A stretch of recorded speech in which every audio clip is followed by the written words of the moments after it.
তোর বাবা কাজে গেছে মা। ও, কখন আসবে মা? চলে আসবে, আর কিছুক্ষণ পরেই চলে আসবে মা। ও আচ্ছা মা, আমি তাহলে খেলা করতে গেলাম। এই বলে ইতি খেলা করতে চলে যায়।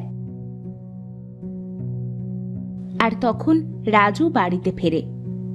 কি গো, এইভাবে মাথায় হাত দিয়ে বসে আছো কেন? কি আর করব, ঘরে যে চাল ডাল কিছুই নেই। ও আচ্ছা, এই নাও, এইগুলো রান্না করে ইতিকে খাইতে দাও। শেফালি বাজারগুলা নিয়ে ঘরের মধ্যে চলে যায়। এমন সময় সেখানে ইতি কান্না করতে করতে চলে আসে।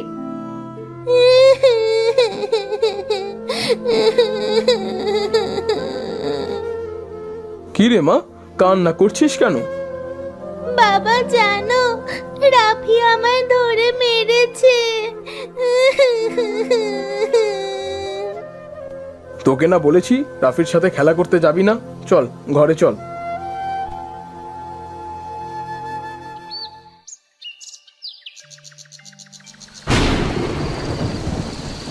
এই রোজ রোজ শাক ভাত খাইতে ভালো লাগে না মা।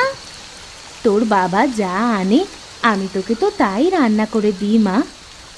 রাফিদের কত সুন্দর পুকুর রয়েছে, আর জানো সেই পুকুরে কত সুন্দর সুন্দর মাছ আছে। সেই মাছ দিয়ে রাফি প্রতিদিন ভাত খায়।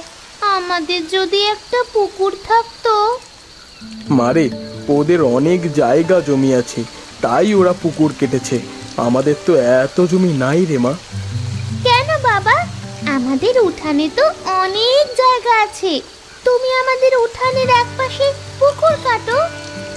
হয়েছে তোর পাকা পাকা কথা। নে, এবার খাওয়া শেষ করে ঘুমিয়ে পড়তো দেখি।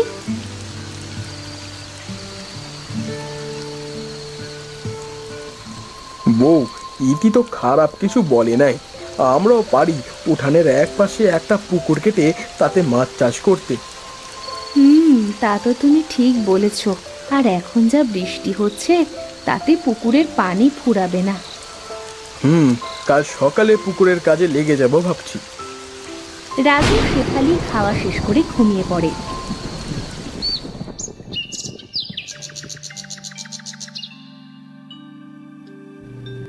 পরের দিন সকালে রাজু কোদাল দিয়ে পুকুর খনন করতে শুরু করে দেয়।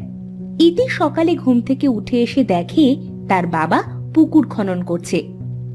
বাবা, তুমি পুকুর খনন করছো?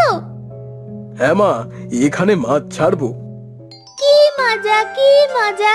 আমাদের উঠানে মাছ চাষ করব। হ্যাঁ রে মা, আমাদের উঠানে আমরা মাছ চাষ করব।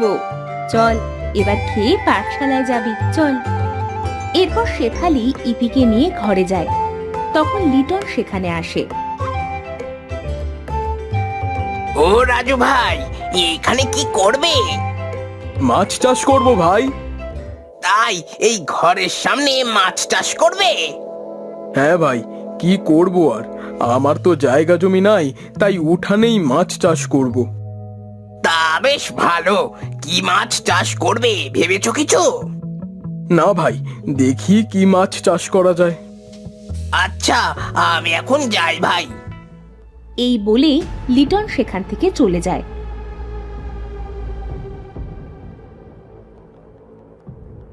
রাজু উঠানে মাছ চাষ করবে।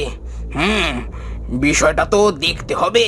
আর করুক না, আমারই তো ভালো।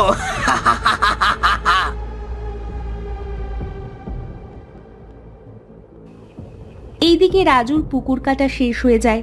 শেফালি পানি নিয়ে এসে বলে, এই নাও, পানিটুকু খেয়ে নাও। হ্যাঁ হ্যাঁ, দাও। রাজু পানিটুকু নিয়ে খায় আর বলে, যাক, পুকুর কাটা শেষ করলাম বউ। এবার পুকুরটা পানি দিয়ে ভরাট করতে হবে। তোমায় কষ্ট করে আর পানি দিয়ে ভরাট করতে হবে না গো।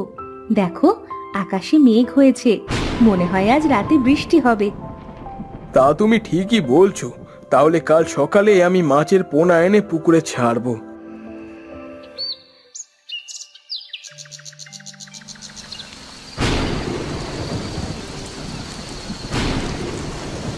তুমি সত্যি বলেছিলে বউ রাতে বৃষ্টি হবে। আহ, কত বৃষ্টি হচ্ছে, আমাদের পুকুরটা পানিতে ভরে যাবে। বাবা, তাহলে কাল পুকুরে কি মাছ ছাড়বে? শোনো, আমি বলি কি, তুমি কিছু রুই কাতলা মাছের পোনা এনে ছাড়ো। আচ্ছা, তাই করব। ইতিমা, যা মা, এখন গিয়ে ঘুমিয়ে পড়। ইতি সেখান থেকে চলে যায়।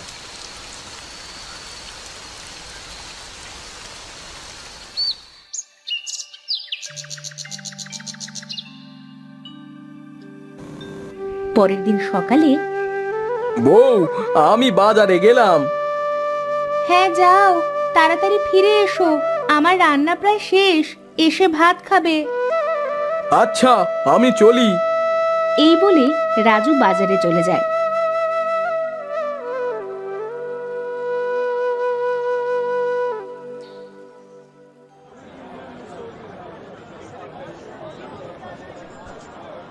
দাদা, আমায় কিছু রুই আর কাতলা মাছের পোনা দেন তো। ঠিক আছে দাদা, আমি দিচ্ছি। এরপর হরেন রুই আর কাতলা মাছের পোনা রাজুকে দেয়। তোমার 300 টাকা হয়েছে দাদা। এই নিন দাদা আপনার টাকা। রাজু মাছের পোনাগুলো নিয়ে বাড়িতে চলে আসে।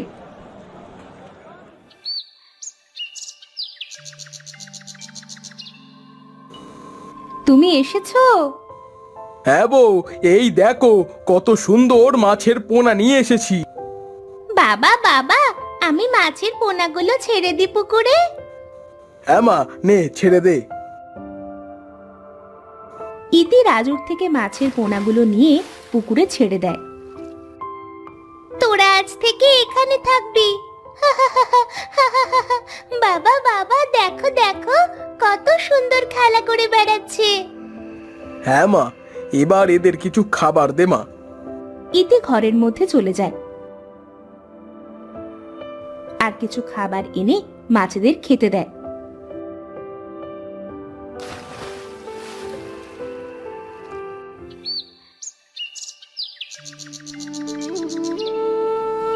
এইভাবে প্রতিদিন ইতি মাছগুলোকে খাইতে দেয়। দেখতে দেখতে মাছগুলো অনেক বড় হয়ে যায়। একদিন, ওগো, মাছগুলো তো অনেক বড় বড় হয়েছে, বলি কি, এবার মাছগুলো বিক্রি করে নতুন মাছ দাও। হ্যাঁ, আমিও তাই ভাবছি, দেখি কাল নিয়ে যাব বাজারে।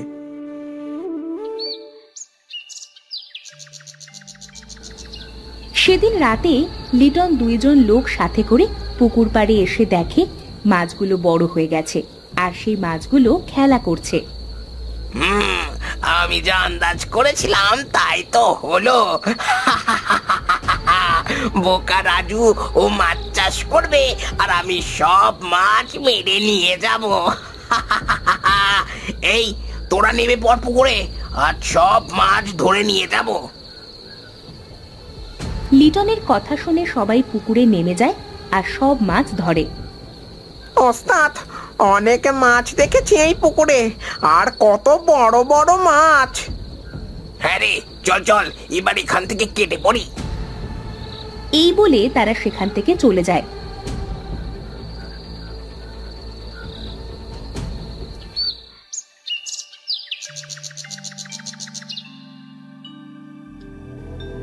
পরের দিন সকালে রাজু পুকুরে জাল ফেলে, কিন্তু কোনো মাছ ওঠে না। এই দেখে সে বলে, কি ব্যাপার, কালো পুকুরে কত মাছ দেখলাম, কিন্তু এখন কোনো মাছ নেই কেন পুকুরে? বলি কি, তুমি আরেকবার জাল ফেলে দেখো, মাছ পাও কিনা। রাজু শেফালির কথা মতো পুকুরে আবার জাল ফেলে, কিন্তু এবারও কোনো মাছ ওঠে না। না, পুকুরে কোনো মাছ নেই। বাবা বাবা, দেখো পায়ের ছাপ, মনে হয় রাতে আমাদের বাড়িতে চোর এসেছিল। চোর? হ্যাঁ বাবা, আমরা তো এই দিকে রাতে আসি নাই, আর দেখো এখানে একটা মাছও পড়ে আছে। বুঝলাম, তাহলে চোর এসেছিল। ওগো, আমাদের সব মাছ তো তাহলে চোরে খেলো গো, এখন কি করব? আমি আবার মাছ চাষ করব, এবার চোর আসুক চুরি করতে, দেখবে কত মজা। এই বলে রাজু আবার বাজারে গেল মাছের পোনা কিনতে।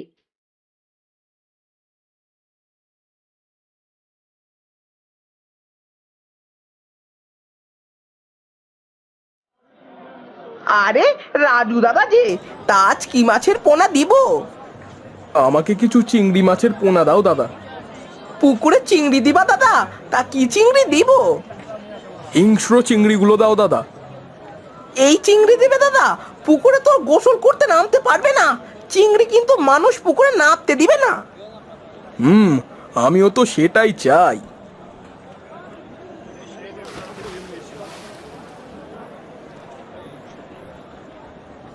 হরেন চিংড়ি মাছের পোনা দেয় আর রাজু সেগুলো নিয়ে বাড়িতে চলে আসে। ও বাবা, এ তো দেখছি চিংড়ি। হ্যাঁ মা, চিংড়ি। এরপর রাজু চিংড়িগুলো পুকুরে ছেড়ে দেয়। ওগো, চিংড়ি মাছ দিলে যে হঠাৎ পুকুরে? চিংড়ি মাছ পানির গভীরে থাকে, আর চোর চুরি করতে আসলে বুঝবে মজা। ইতিমা, তুই প্রতিদিন চিংড়িগুলোর যত্ন নিস মা। রাজুর কথায় ইতি চিংড়িগুলো ঠিকমতো দেখাশোনা করতে শুরু করলো। প্রতিদিন খাবার দিল।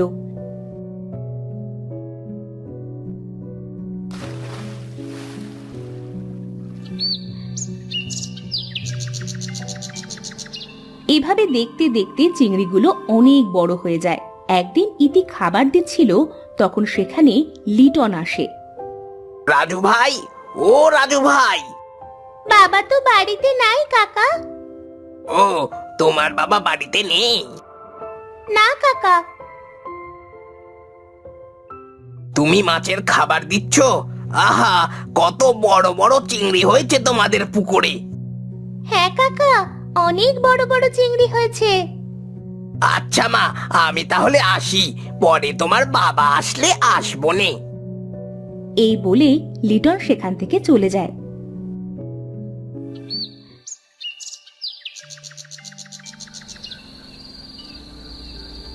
এই হেলার ফেলা, চল, রাজুর পুকুরে অনেক বড় বড় চিংড়ি হয়েছে। চিংড়ি মাছ? চিংড়ি মাছের অনেক দাম ওস্তাদ। হ্যাঁ হ্যাঁ, এবার দানটা ভালোই মারা যাবে, চল। এই বলে লিটন তার লোকেদের সাথে করে পুকুর পাড়ে আসে। শোন, কথা কম বলে চল পুকুরে নেমে পড়ি আর চিংড়িগুলো ধরে সরে পড়ি। এই বলে লিটন তার লোকেদের নিয়ে গিয়ে পুকুরে নামে। সাথে সাথে চারিদিক থেকে চিংড়ি মাছের কাঁটা ফোটাতে শুরু করে। ওরে বাবা রে, ওরে মারে, মরে গেলাম রে, মরে গেলাম। চেঁচামেচি শুনে সেখানে রাজু, শেফালি, ইতি ছুটে আসে। লিটন ভাই, তুমি আমার মাছ চুরি করতে এসেছো?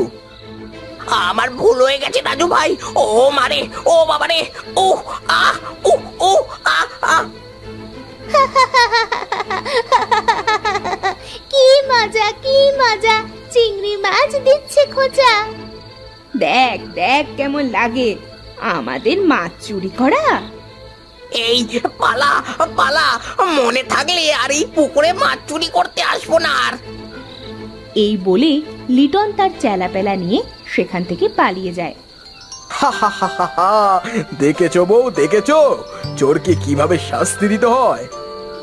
তোমার মাথায় যে এত বুদ্ধি, আগে জানতাম না। কাল সকালে মাছগুলো মেরে বাজারে বিক্রি করে এসো। ঠিক আছে বউ।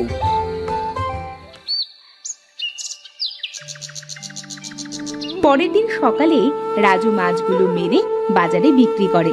এইভাবে উঠানে চিংড়ি মাছ চাষ করে তাদের সংসার চালাতে থাকে। আর ইতি রোজ চিংড়ি মাছগুলোকে খাবার দিয়ে অনেক আনন্দ পেত।